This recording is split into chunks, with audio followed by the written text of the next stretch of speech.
نیک موت، اچھی موت، اس کی کچھ علامتیں ہیں۔ انسان کو اللہ مرنے سے پہلے خوشخبری دے دیتے ہیں، اس لیے موت کا خوف اس سے دور ہو جاتا ہے، بلکہ وہ خوشی خوشی اپنی عبادت، تیاری، ذکر میں مشغول رہتا ہے۔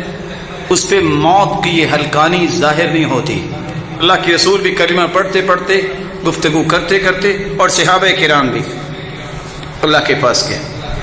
دوسری نشانی، جس کو اللہ عز و جلال کلمہ نصیب کر دے، اس سے بڑا کوئی خوش نصیب نہیں۔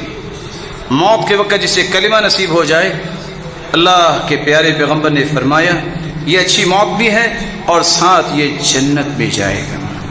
تیسری نشانی، موت کے وقت اس کی پیشانی پہ پسینہ آ جائے۔ موت المؤمن بعرق الجبین، یہ اس کے حسن خاتمہ کی نشانی ہے کہ اچھی موت ہے۔ چوتھی نشانی،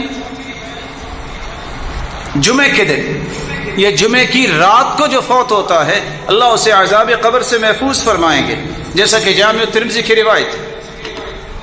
پانچویں نشانی، اللہ کے دین کا دفاع کرتے ہوئے جو دنیا سے چلا گیا، یہ بھی اس کی اچھی موت ہے۔ اور اس سے اپنی جان کا دفاع کرتے ہوئے جو اللہ کے پاس چلا گیا، یہ بھی اس کی اچھی موت ہے۔ رسول اللہ صلی اللہ علیہ وآلہ وسلم نے فرمایا جو میدان جہاد میں اپنی جان دے بیٹھا، یہ بھی حسن خاتمہ کی نشانی ہے۔ طاعون کی بیماری میں جو فوت ہو گیا، یہ بھی شہید ہے۔ الطاعون شہادۃ لکل مسلم، صحیح بخاری کی روایت 5732، کہ جو طاعون کی بیماری میں جو ایک وبائی مرض تھی، اس سے جو فوت ہو جائے وہ شہید ہوگا۔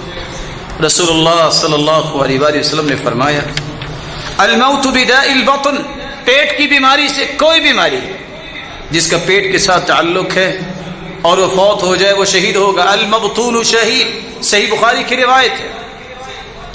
جو ڈوب کے مر جائے پانی میں، یا اس پہ کوئی چیز گر جائے، پہاڑ یا کوئی چھت یا کوئی اور چیز، فوت ہو جائے، آپ نے فرمایا وصاحب الحجم شہید والغریق شہید، جو پانی میں ڈوب جائے وہ بھی شہید ہے۔ کسی کو آگ لگ جائے، اللہ سب کو محفوظ فرما دے، وہ بھی شہید ہے۔ آپ نے فرمایا الموت بداء السل، ایسی بیماری جس سے پھیپھڑے ختم ہو جاتے ہیں، شہید ہے۔ المبطون شہید، آج کل کی کرونا وائرس بیماری کی وجہ سے پھیپھڑے، کڈنی اور یہ ساری چیزیں ختم ہو جاتی ہیں۔ جو اس طرح اللہ کے پاس چلا جاتا ہے وہ شہادت کا مرتبہ پاتا ہے۔